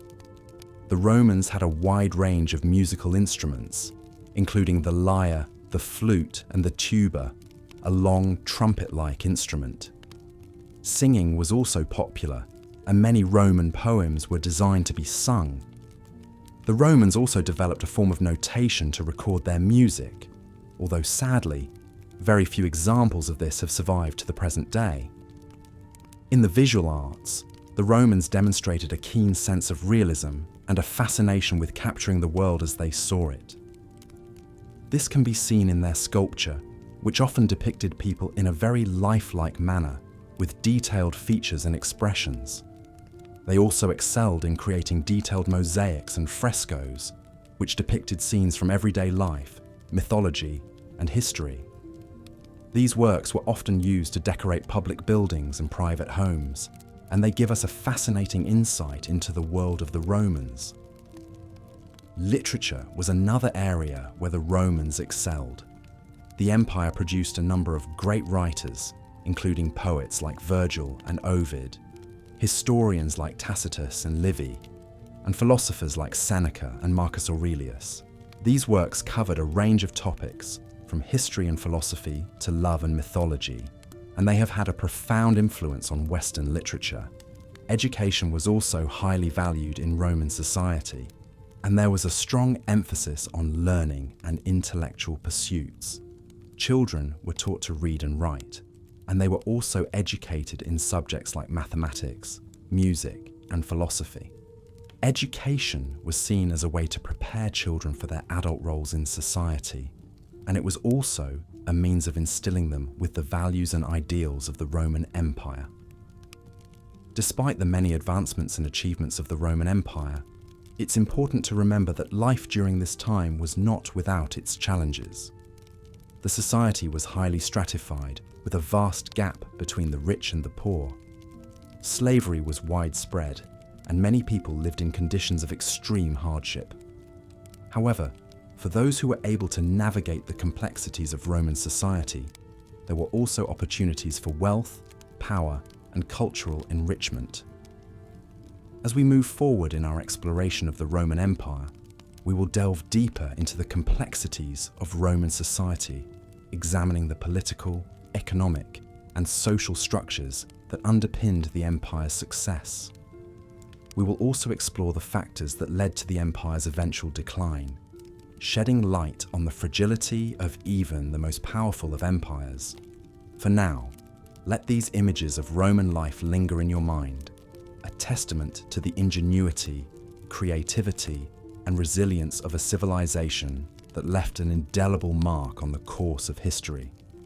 Now, as we set aside our exploration for the night, allow the calm rhythms of Roman life to guide you towards a peaceful sleep. Our journey through the historical tapestry of the Roman Empire continues as we delve deeper into the complexities of daily life during its apex, a period distinguished by vast territorial expansion, relative peace, and notable cultural advancements. Imagine the bustling streets of Rome, the heart of the empire, teeming with people from all walks of life, from affluent senators to humble slaves. The Roman Empire at its peak was a melting pot of cultures, a vivid tapestry of intertwined destinies that shaped the course of history. Let us start our exploration with the typical Roman home, or domus. Architectural advancements allowed the Romans to build multi-story residences, a testament to their engineering prowess. For the wealthy, these homes were often sprawling, luxurious affairs, complete with intricate mosaics, frescoes, and statues. At the center of the domus was the atrium, a courtyard that often housed the impluvium, a basin to collect rainwater. This open space, enlivened by the play of light and shadow, was the heart of the Roman home, a place for socializing, conducting business, and even religious ceremonies. However, this picture of domestic luxury was not the standard for all Romans. The majority of the population, particularly in Rome, lived in insulae, multi-story apartment buildings. These structures, sometimes reaching 6 or 7 stories high, were often cramped and lacked the amenities of the domus. The lower floors, sturdier and less prone to fire, were typically occupied by the wealthier tenants, while the higher, more precarious floors were home to the less fortunate. The Roman diet was heavily influenced by the Mediterranean climate and the empire's vast territories. The staple foods included grains, primarily wheat, which was used to make bread. Romans also consumed a lot of vegetables, legumes, and fruits, both fresh and dried. Meat was a luxury, typically enjoyed by the wealthy or on special occasions. Fish and seafood, however, were common, especially in coastal regions. One of the most striking aspects of Roman culinary culture was the use of garum, a fermented fish sauce that Romans used as a flavor enhancer, much like we use salt today. The production of this sauce was a significant industry in many Roman towns. However, its smell was reportedly so overpowering that factories were often located on the outskirts of towns. In the domain of fashion, the Romans are perhaps best known for the toga, a large woolen garment that was wrapped around the body. While it has come to symbolize Roman citizenry, the toga was generally reserved for formal occasions due to its cumbersome nature. On a daily basis, most Romans, both men and women, wore a simple tunic. The quality and decoration of the tunic often indicated the wearer's social status. For example, senators wore tunics with a broad purple stripe, while equestrians, members of the lower aristocracy, wore a narrower stripe. The Romans were also fond of jewelry, with both men and women adorning themselves with rings, bracelets, necklaces, and earrings. Wealthier Romans often had jewelry made of gold and adorned with precious gems, while those of more modest means wore pieces made from less expensive materials. On the topic of leisure, the Romans had a penchant for public spectacles. The Colosseum, perhaps the most iconic structure from this period, was the site of gladiatorial contests, mock naval battles, and other public spectacles. Theatre was another popular form of entertainment, with comedies being particularly well liked. Most towns and cities in the empire had a theatre, and performances were often a part of religious festivals. Trade was a vital part of life in the Roman Empire, with goods flowing in from all corners of the empire. The marketplace, or forum, was the center of commercial life, with merchants selling everything from foodstuffs to clothing to exotic goods from far-off lands. The Romans also developed an impressive road system, which facilitated trade and military movements. In this period of Roman history, we see a society characterized by contrast and diversity. From the luxurious homes of the wealthy to the cramped apartments of the poor, from the opulent feasts of the aristocracy to the simple meals of ordinary citizens, the Roman Empire was a complex and vibrant world. As we delve deeper into this fascinating era, we will further explore the intricacies of daily life, the cultural practices, and the societal structures that defined the Roman Empire at its peak. So close your eyes, imagine the bustling streets of ancient Rome, and let history come alive.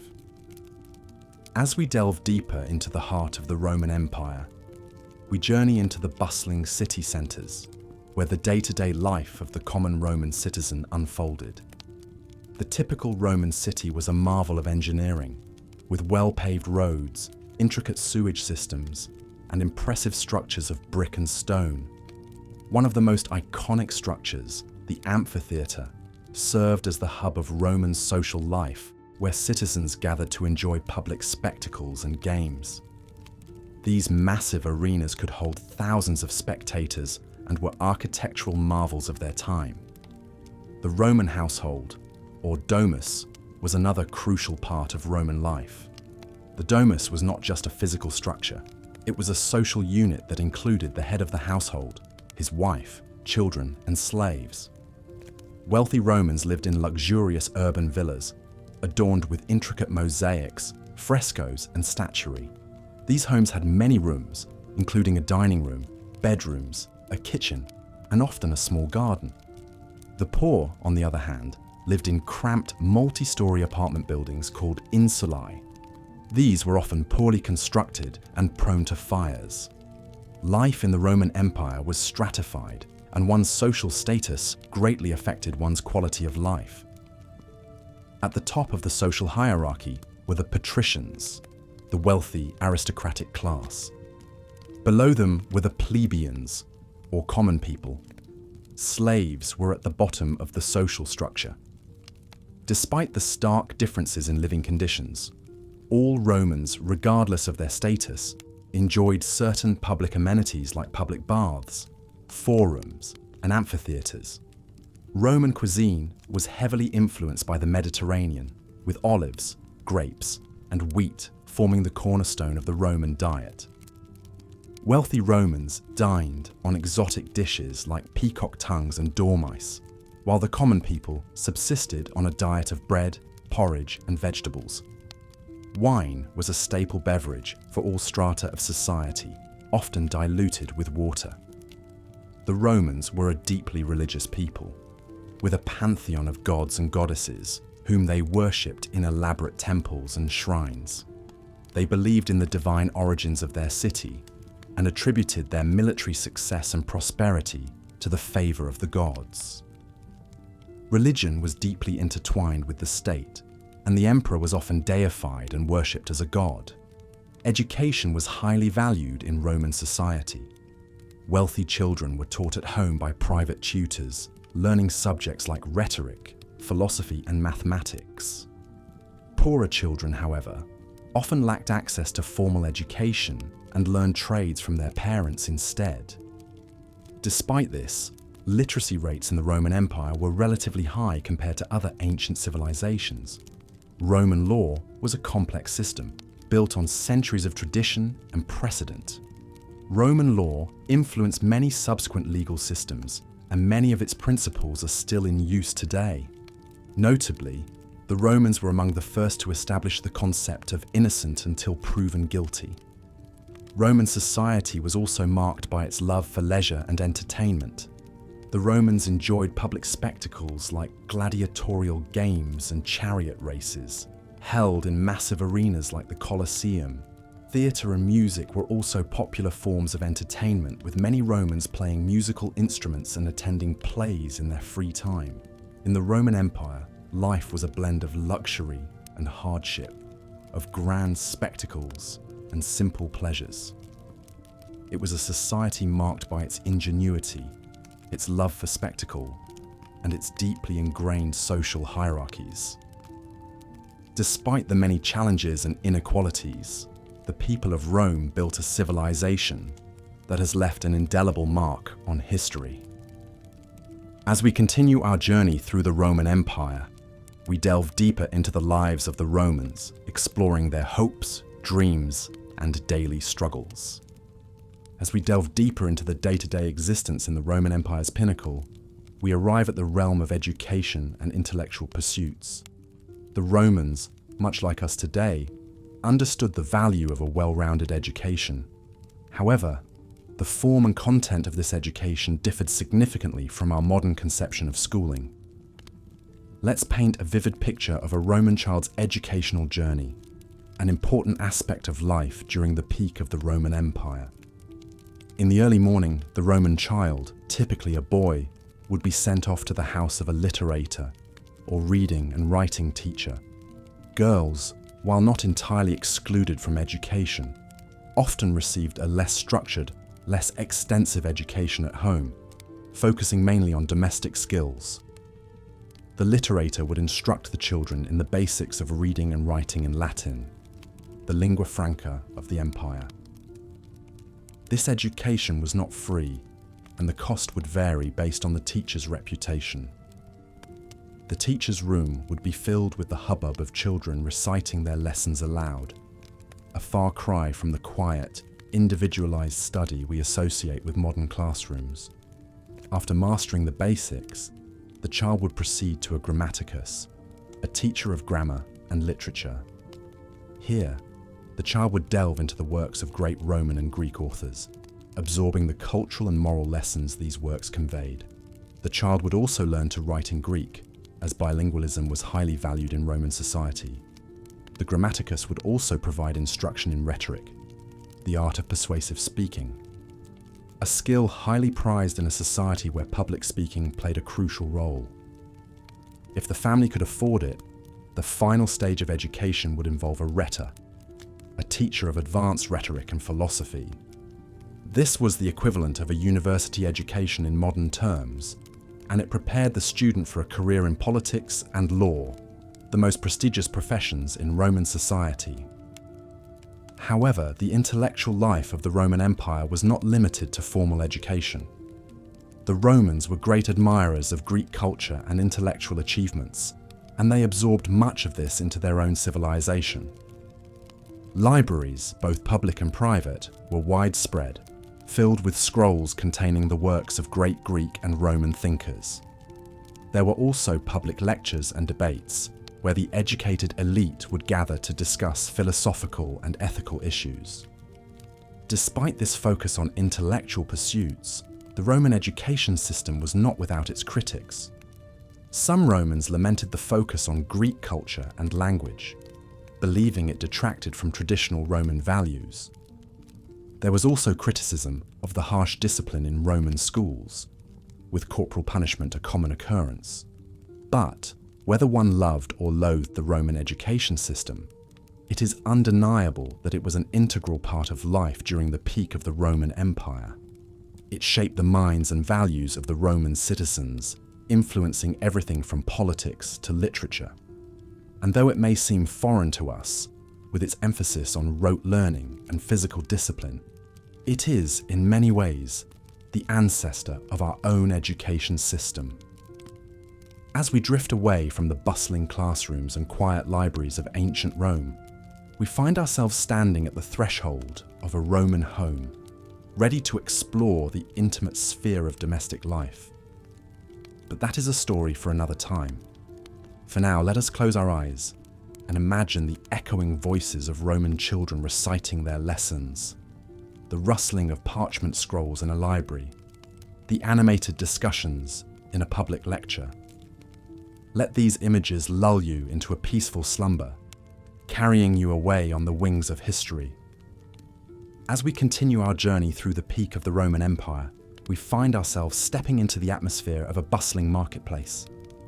Markets, or Macella as they were known in Latin, were an integral part of Roman life, serving as the hub of economic activity and social interaction. These were not just places for buying and selling, but venues where news was exchanged, politics discussed, and friendships formed. The marketplace was a bustling array of stalls, peddlers, and shoppers. It was not uncommon to see farmers selling their produce directly to the public, fishermen hawking their fresh catches, or bakers enticing passerby with the aroma of freshly baked bread. Other vendors sold items such as clothing, pottery, household items, and even slaves. The market was filled with the clamour of haggling and the clatter of coins. A foreigner stepping into the market might find it chaotic, but for the Romans, it was an organised cacophony, a dance they were well accustomed to. The Roman diet was simple but healthy. The staple food was grain, which was ground into flour and baked into bread. Olive oil and wine were also staples.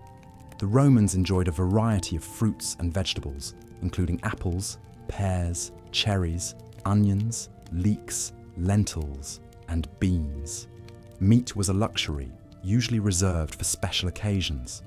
The Romans also relished fish and seafood, which were readily available due to the empire's vast coastline. As the sun began to set, the market would gradually empty out, but the heart of Roman social life did not stop beating. The evening was a time for relaxation and entertainment. The Romans were avid fans of the theatre, with comedy being particularly popular.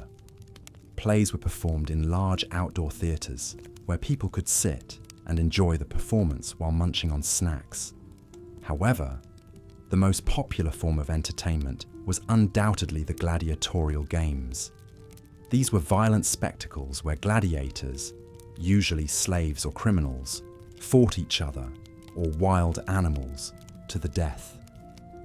Despite the brutal nature of these games, they were incredibly popular, drawing huge crowds. The roar of the crowd, the clash of weapons, the drama of life and death played out in the arena. This was the spectacle that the Romans craved. Yet the Romans were not just about blood and spectacle. They were also deeply interested in education and philosophy. Schools were common throughout the empire, where children learned reading, writing, arithmetic, and rhetoric. The Romans also had a deep respect for Greek culture and philosophy, and many Romans studied the works of Greek philosophers such as Plato and Aristotle. The Romans also had a sophisticated legal system. They believed in the rule of law and justice.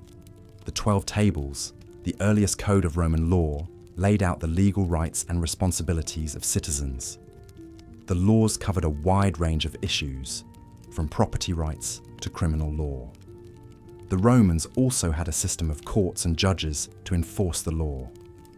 As the day drew to a close, the Romans would return to their homes, which varied greatly depending on their wealth. The poor lived in cramped apartments in multi-story buildings called insulae. These buildings were often poorly constructed and prone to fires. The wealthy, on the other hand, lived in luxurious villas with spacious rooms, beautiful mosaics, and lush gardens. As we leave the bustling streets and head towards the quiet of the night, we can reflect on the complexity and richness of Roman life during its peak. It was a time of prosperity and growth, but also of great inequality and violence. Yet, despite these contradictions, it was a society that left an indelible mark on world history. As we drift into slumber, we carry with us the echoes of the Roman Empire, a civilization that continues to fascinate and inspire us to this day. In the last section, we concluded our journey through the bustling markets of ancient Rome, breathing in the heady scent of spices, herbs, and olives, and listening to the dynamic sound of coinage, bargaining, and the myriad languages spoken by the diverse populace. Now, let us turn our attention to the heart of the Roman Empire, its government and politics. Rome, at the height of its power, was an oligarchy masquerading as a republic. The government was essentially controlled by a number of powerful families, known as patricians, who held the majority of political power. These families often had deep roots in the Roman society, tracing their lineage back to Rome's earliest days. Despite this concentration of power, the Romans were deeply proud of their republican ideals and made a show of electing 2 consuls each year to manage the affairs of the state. The consuls were the highest-ranking officials in the government, sharing the executive power. They were chosen from among the senators, a group of about 300 men who were the real power behind the Roman government. The Senate was the primary legislative body, responsible for making laws and decisions about war and peace. Senators were also responsible for electing the consuls, which often led to intense political rivalries and even bloodshed. In addition to the consuls and the Senate, there were several other important positions in the Roman government.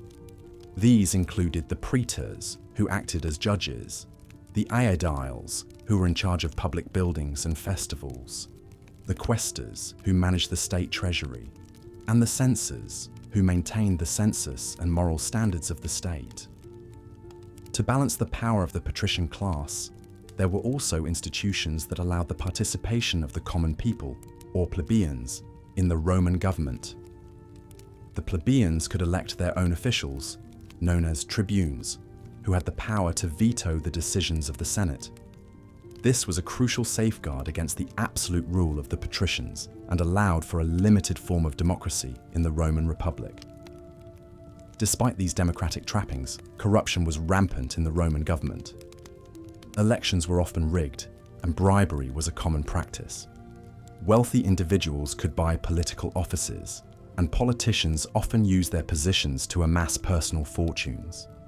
This corruption was one of the factors that led to the decline and fall of the Roman Republic and the rise of the Roman Empire. In the late Republic, a series of civil wars and political crises led to the rise of Julius Caesar, a charismatic general who seized power and declared himself dictator for life. After his assassination, his adopted son, Octavian, later known as Augustus, became the first Roman emperor, marking the end of the Roman Republic and the beginning of the Roman Empire. Under the empire, the Senate lost much of its power, becoming more of a symbolic institution. The emperor held absolute power, making all major decisions and controlling the military.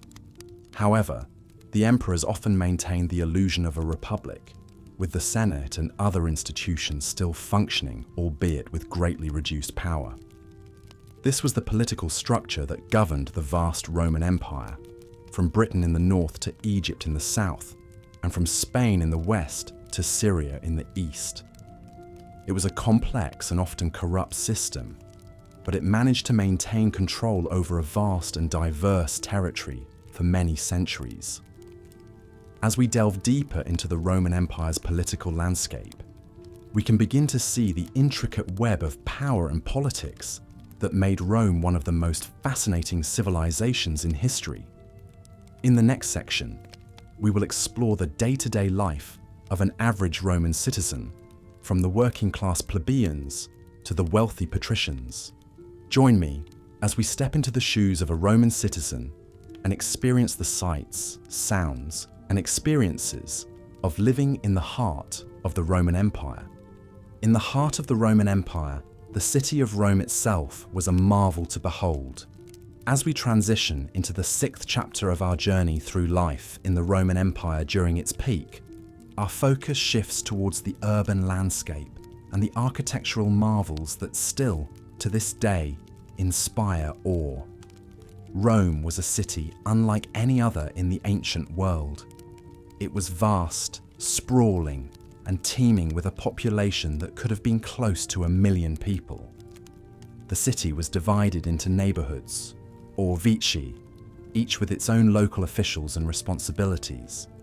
These neighborhoods were a mixture of residences, businesses, and public buildings, all intermingled in a way that would be familiar to anyone living in a modern city. The homes of the wealthy, or domus, were opulent and luxurious. They were often built around a central open-air courtyard, or atrium, which served as a sort of hub for the house. Off of this atrium could be found various rooms, including dining rooms, bedrooms, and even private baths. These homes were adorned with intricate mosaics, vibrant frescoes, and other forms of art, speaking to the wealth and status of their owners. Despite the grandeur of these domus, the majority of Rome's citizens lived in apartment buildings, or insulae. These buildings could be several stories high and were often cramped and poorly constructed. In fact, fires were a common occurrence in the insulae, and there were even instances of buildings collapsing due to poor construction or maintenance. Despite these conditions, the insulae provided homes for the vast majority of Rome's populace. Public buildings were another hallmark of the Roman cityscape. The most famous of these, the Colosseum, was built during the reign of Emperor Vespasian and could hold up to 50,000 spectators. This amphitheatre was the site of gladiatorial games, animal hunts, and even mock naval battles. Other public buildings included the Circus Maximus, a chariot racing stadium that could hold up to 150,000 spectators, and the Roman Forum, which served as the political and economic heart of the city. The city of Rome was also home to a vast network of aqueducts, which brought fresh water from distant sources into the city. These aqueducts, some of which still stand today, are a testament to the engineering prowess of the Romans. The water supplied by these aqueducts was used in public baths, fountains, and even in some private homes. Public baths, or thermae, were a central part of Roman social life.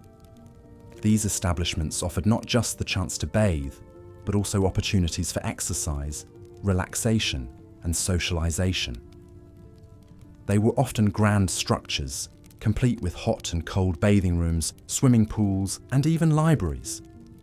Throughout the city, sanitation and public health were important considerations.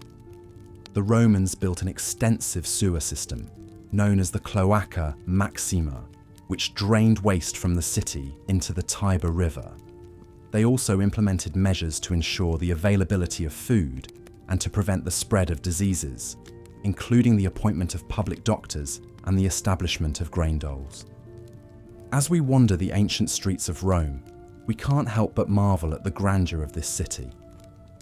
It's a place where the opulence of the wealthy lived side by side with the struggles of the common man, where the achievements of Roman engineering stood tall against the backdrop of daily life, and where the echoes of history still resound in every stone and every corner.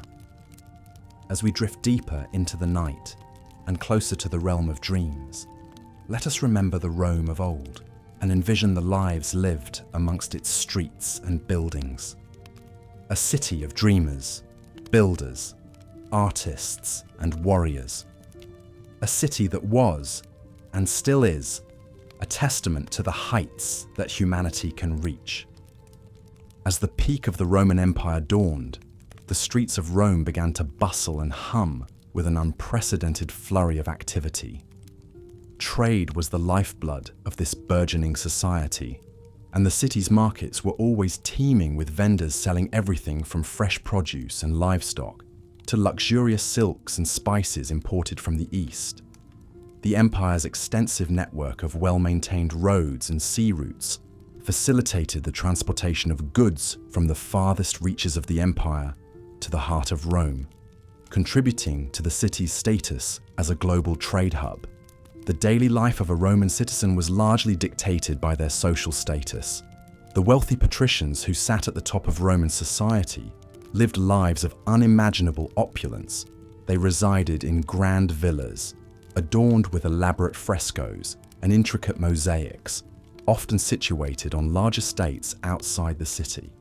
These homes were symbols of their owners' wealth and power, and they often hosted lavish banquets and parties where guests would indulge in fine wine and entertainment. In stark contrast, the plebeians, the common folk, lived in cramped apartments, known as insulae, located in the city's bustling heart. Despite their modest living conditions, these lower-class Romans took great pride in their community and participated actively in public life. They would frequent the city's numerous bathhouses, markets, and amphitheatres, indulging in the empire's myriad public entertainments. The Roman Empire was renowned for its public amenities, many of which were the first of their kind. The city boasted an extensive aqueduct system, which supplied clean water to public fountains, baths, and private homes. The Roman baths, in particular, were a marvel of engineering and a hub of social activity. Citizens of all classes would gather here to bathe, socialize, and discuss politics. The baths were often grand architectural feats, with heated floors, steam rooms, and large pools filled with mineral-rich water. Education was also a crucial facet of Roman society. While formal schooling was not state-sponsored or mandatory, many Roman parents hired private tutors to educate their children. Learning was highly prized, and Roman children were taught to read, write, and speak eloquently in Latin and often Greek. They were also instructed in philosophy, music, mathematics, and astronomy, reflecting the empire's deep respect for knowledge and intellectual pursuits. Religion played a central role in the daily lives of Romans. They worshipped a pantheon of gods and goddesses, each with their unique powers and domains. The Romans were deeply superstitious, and they sought the favor of their deities through prayers, sacrifices, and elaborate rituals. Temples dedicated to these gods dotted the city, serving as places of worship and community gatherings. The Roman judicial system was highly advanced for its time. Citizens were presumed innocent until proven guilty, and they had the right to defend themselves in court. However, the courts were often biased in favor of the wealthy and influential, and corruption was rife. As the sun set on the city, the Roman nightlife would come alive. Taverns and inns would fill with patrons seeking food, drink, and companionship. Street performers would entertain passers-by with music, dance, and theatre. The city's amphitheatres would host gladiatorial contests, chariot races, and theatrical performances, drawing crowds of thousands. Despite the hardships and inequalities, life during the peak of the Roman Empire was vibrant and full of opportunities. It was a time of intellectual growth, architectural innovation, and cultural exchange. It was an era where a simple plebeian could rise to become a respected senator, and where the achievements of individuals and the society as a whole were celebrated with great aplomb. The Roman Empire, at its peak, was a testament to humanity's potential for progress and prosperity. As we drift off to sleep tonight, let us imagine the bustling streets of Rome, the grandeur of its architecture, and the vibrancy of its people, and dream of a time when Rome was the heart of the world.